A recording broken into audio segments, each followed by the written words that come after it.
சாமிக்கு அடுத்து கொண்டாட்டி இல்லடா. Welcome friends. இப்போ நம்ம ஸ்க்ரீனில் பார்த்துட்டு இருக்கிற மாதிரியான ஒரு ஒய்ஃபுக்கு டெடிகேட் பண்ணுற மாதிரி ஒரு லவ் டைலாக் வந்துட்டு எப்படி மேக் பண்ணுறதை பற்றி பார்ப்போம். ஸோ வீடியோஸ் ஃபஸ்ட்டு இது எப்படி இருக்குது அப்படின்றத கமெண்ட் பண்ணுங்கள். அதே மாதிரி வீடியோ பார்த்துட்டு இருக்கவங்க நிறைய பேர் லைக் பண்ணாமல் பார்ப்பீங்க. ஸோ கொஞ்சம் லைக் பண்ணிவிட்டு பாருங்கள், அப்போ தான் நமக்கு ஒரு மோட்டிவாக இருக்கும். இப்போ வாங்க வீடியோக்குள்ளே போகலாம். இன்ஷாட் அப்ளிகேஷன் ஓப்பன் பண்ணிக்கோங்க. அதில் கொலேஜ்ன்ற ஆப்ஷனை செலக்ட் பண்ணுங்கள். அதில் தேர்டாக ஸ்டிச்சின்னு ஒரு ஆப்ஷன் இருக்கும், அதை செலக்ட் பண்ணுங்கள். இதில் வந்துட்டு நீங்கள் உங்களோட ஒய்ஃபோட ஃபோட்டோஸை 1 by 1 செலக்ட் பண்ணிக்கோங்க. இதில் நம்ம வந்து ஒரு 9 ஃபோட்டோஸ் ஆட் பண்ணுற மாதிரி இருக்கும். ஸோ அதனால் நீங்கள் உங்கள் ஒய்ஃப் கூட இருக்கிற மாதிரி இருந்தாலும் சரி, இல்லை தனியாக இருக்கிற மாதிரி இருந்தாலும் சரி, கரெக்டாக வந்துட்டு ஒரு 9 ஃபோட்டோஸ் வந்துட்டு நீங்கள் ஆட் பண்ணுற மாதிரி செலக்ட் பண்ணிக்கோங்க. இப்போ ஃபோட்டோஸ் எல்லாம் செலக்ட் பண்ணிட்டீங்க அப்படின்னா டிக் ஐகானை கொடுத்துக்கோங்க. டிக் ஐகானை கொடுத்துட்டு உங்களோட ஃபோட்டோஸ் வந்துட்டு இந்த மாதிரி தான் வந்துட்டு லைட்டாக ஸ்க்ரோல் பண்ணி பார்த்தீங்கன்னா உங்களுக்கு இந்த மாதிரி இருக்கும். இதை வந்து நம்ம கிராப் பண்ணிக்கணும், ஏன்னா இவ்வளோ ஸ்பேஸ் ஒவ்வொரு ஃபோட்டோஸ்லையுமே இருக்கும். ஸோ அதுக்கு ஃபஸ்ட்டு ஃபோட்டோ செலக்ட் பண்ணி இந்த மாதிரி கிராப் பண்ணிக்கோங்க. இப்போ நான் எப்படி கிராப் பண்ணுறன்றதை பார்த்தீங்கன்னா தெரியும். ஸோ அதே மாதிரி நெக்ஸ்ட்டு ஃபோட்டோ இருக்குது அப்படின்னா அந்த ஃபோட்டோவை இந்த மாதிரி கரெக்டாக வந்துட்டு கிராப் பண்ணுங்கள். அது மேலேயும் சரி கீழேயும் சரி உங்களுக்கு எந்த அளவுக்கு கிராப் பண்ணுமோ நீங்கள் அந்த அளவுக்கு அந்த ஒவ்வொரு ஃபோட்டோஸுமே டச் பண்ணி கிராப் பண்ணுங்கள். ஸோ இப்போ நான் பார்த்திங்க அப்படின்னா இருக்கிற ஃபோட்டோஸை கரெக்டாக வந்துட்டு கிராப் பண்ணி அது எனக்கு ஏற்ற மாதிரி செட் பண்ணிவிட்டேன். ஸோ நீங்களும் அது மாதிரி செட் பண்ணிவிட்டு ஸ்க்ரோல் பண்ணி பாருங்கள் கரெக்டாக இருக்கா அப்படின்ட்டு. ஏதாவது ஒரு ஃபோட்டோஸை வந்துட்டு நீங்கள் மாற்றி செட் பண்ணணுன்னாலே அந்த ஃபோட்டோவை அப்படியே லாங் ப்ரெஸ் பண்ணி உங்களுக்கு வேறு எந்த இடத்துல செட் பண்ணுமோ நீங்கள் அந்த இடத்துல கொடுத்துட்டிங்க அப்படின்னா அந்த ஃபோட்டோ உங்களுக்கு ஆட்டோமேட்டிக்காக வந்துட்டு சேஞ்ச் ஆகிடும். இப்போ மேலே எக்ஸ்போர்ட் ஆப்ஷனை கிளிக் பண்ணி இந்த இமேஜை சேவ் பண்ணிக்கோங்க. நெக்ஸ்ட்டு ஃபோட்டோவை சேவ் பண்ண வாட்டி ஹோம் ஆப்ஷனை கிளிக் பண்ணிடுங்க. இப்போ வீடியோன்ற கேட்டகரி செலக்ட் பண்ணி நியூ ஆப்ஷனை கிளிக் பண்ணுங்கள். ஸோ ஃபஸ்ட்டு வந்துட்டு லிரிக்ஸ் வீடியோ ஒரு 5 செகண்டுக்கு வந்து கொடுத்துருப்பேன். ஸோ அந்த லிரிக்ஸ் வீடியோவை செலக்ட் பண்ணிக்கோங்க. ஸோ இப்போ லிரிக்ஸ் வீடியோவை செலக்ட் பண்ண வாட்டி கீழே பார்த்தீங்கன்னா கேன்வாஷ் இருக்கும், அதில் 9:16 ரேஷியோ கொடுத்துட்டு டிக் ஐகானை கொடுத்துருங்க. லைட்டாக மூவ் பண்ணிங்க அப்படின்னா உங்களுக்கு அந்த லிரிக்ஸோடு வந்து ஷோ ஆகும். இப்போ வீடியோவோட எண்டிங் வந்துடுங்க. கீழே ப்ளஸ் ஐகான் இருக்கும், அதை கிளிக் பண்ணி video and photo category select பண்ணி ஃபோட்டோ கேட்டகரி செலக்ட் பண்ணி இப்போ நம்ம கடைசியாக எடிட் பண்ண அந்த ஃபோட்டோவை செலக்ட் பண்ணுங்கள். செலக்ட் பண்ணிவிட்டு அதோடைய டைம் டியூரேஷனை வந்து கரெக்டாக வந்துட்டு ஒரு 20 செகண்டுக்கு வந்து ட்ராக் பண்ணிக்கோங்க.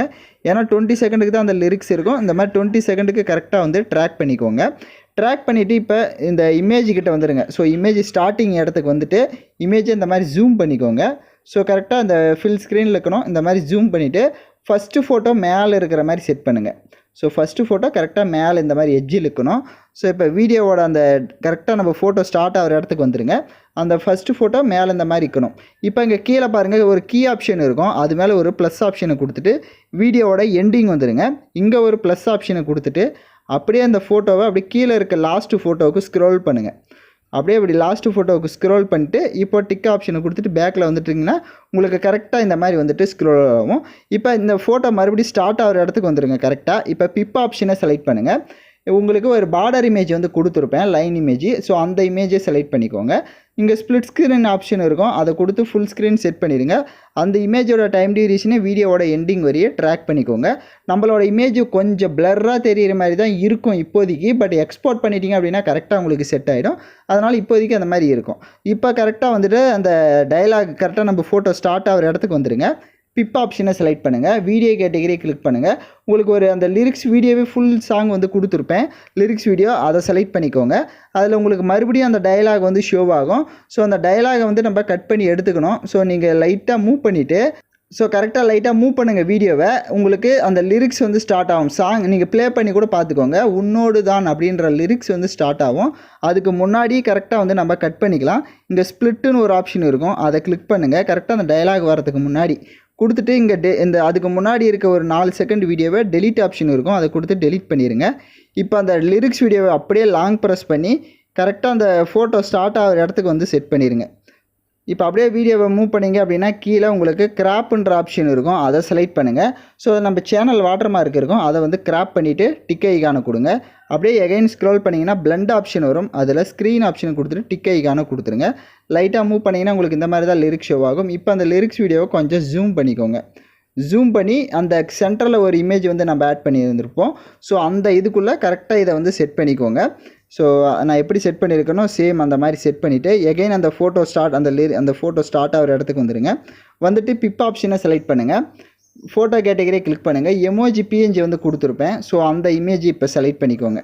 அதை லைட்டாக ஜூம் பண்ணிவிட்டு அதை அந்த லிரிக்ஸுக்கு மேலே இந்த மாதிரி செட் பண்ணிக்கோங்க. இப்போ நான் எப்படி அந்த லிரிக்ஸுக்கு மேலே செட் பண்ணியிருக்கணும் அந்த மாதிரி செட் பண்ணிவிட்டு அதோடைய டியூரேஷன் வீடியோவோட எண்டிங் வரையே ட்ராக் பண்ணிக்கோங்க. ஸோ உங்களுக்கு அந்த லிரிக்ஸ் வந்து இன்னும் இருக்கும், அதனால் ஒரு 23 செகண்ட் இருக்கும்னு நினைக்கிறேன். அது வரையும் ஜூம் எல்லாமே ட்ராக் பண்ணிக்கோங்க. அதோட டியூரேஷனை கரெக்டாக வந்துட்டு இந்த மாதிரி ட்ராக் பண்ணிடுங்க, உங்களுக்கு கரெக்டாக இருக்கும். இப்போ எகைன் ஃபோட்டோ ஸ்டார்ட் ஆகிற இடத்துக்கு வந்துடுங்க. ஃபோட்டோ ஸ்டார்ட் ஆகிற இடத்துக்கு வந்துட்டு பிப் ஆப்ஷனை செலக்ட் பண்ணி வீடியோ கேட்டகரியை கிளிக் பண்ணுங்கள். உங்களுக்கு ஹார்ட் எஃபெக்ட் வீடியோ வந்து கொடுத்துருப்பேன், ஸோ அந்த வீடியோவை செலக்ட் பண்ணிக்கோங்க. அதை செலக்ட் பண்ணி அதை ஃபுல் ஸ்க்ரீன் செட் பண்ணுங்கள். கீழே வால்யூம் ஆப்ஷன் இருக்கும், அதில் இருக்க வால்யூமை ஃபுல்லாக மைனஸ் பண்ணிவிடுங்க. அப்படியே கீழே பிளெண்ட் ஆப்ஷன் இருக்கும், அதில் ஸ்க்ரீன் ஆப்ஷனை கொடுத்துட்டு டிக் ஐகானை கொடுத்துருங்க. உங்களுக்கு அந்த லிரிக்ஸ் வந்து ஒழுங்காக தெரியல அப்படின்னா உங்களோட இமேஜை செலக்ட் பண்ணிக்கோங்க. செலக்ட் பண்ணிவிட்டு ஃபில்டருக்கு போய் அட்ஜஸ்ட்மெண்ட்டுக்கு போய்ட்டு லைட்னஸ்னு இருக்கும், ஸோ அதை கொஞ்சம் கம்மி பண்ணிட்டீங்க அப்படின்னா உங்களுக்கு லிரிக்ஸ் வந்துட்டு இன்னும் கொஞ்சம் அட்ராக்டிவாக தெரியும். வேணும் அப்படின்னா நீங்கள் உங்களோட இமேஜஸை வந்துட்டு பிளாக் அண்ட் ஒயிட்டாக கூட செட் பண்ணிக்கலாம். அது இன்னும் பார்க்க உங்களுக்கு அந்த லிரிக்ஸ் வந்து ஷோ ஆகும். இப்போ பார்த்தீங்கன்னா உங்களுக்கு தெரிஞ்சிருக்கும். வேணும் அப்படின்னா நீங்கள் இந்த பிளாக் அண்ட் ஒயிட் யூஸ் பண்ணிக்கோங்க, அப்படி இல்லைனா கலர்ஃபுல்லாகவே செட் பண்ணிக்கோங்க. நான் சொன்ன மாதிரி பண்ணிட்டீங்க அப்படின்னா உங்களுக்கு இந்த வீடியோ வந்து பர்ஃபெக்டாக வந்துடும். ஸோ யாரெல்லாம் எடிட் பண்ண தெரியலையோ அவங்களாம் வாட்ஸ்அப் குரூப்பில் கூட வந்து காண்டாக்ட் பண்ணுங்கள், நானே உங்களுக்கு எடிட் பண்ணி தரேன். ஸோ யாரெல்லாம் கரெக்டாக எடிட் பண்ணீங்களோ அவங்களாம் மறக்காமல் கமெண்ட் பண்ணுங்கள். இந்த வீடியோ ஃபஸ்ட்டு எப்படி இருக்குன்றதும் மறக்காமல் கமெண்ட் பண்ணிட்டு போங்க. ஸோ மேலே எக்ஸ்போர்ட் ஆப்ஷன் இருக்கும். நெக்ஸ்ட்டு நீங்கள் தேவையான குவாலிட்டியில் வீடியோவை சேவ் பண்ணிக்கோங்க. யாருக்காவது டவுட்ஸ் இருந்தால் ரிவைண்ட் பண்ணி பார்த்து எடிட் பண்ணிக்கோங்க. ஓகே, தேங்க்யூ ஃபார் வாட்சிங் திஸ் வீடியோ.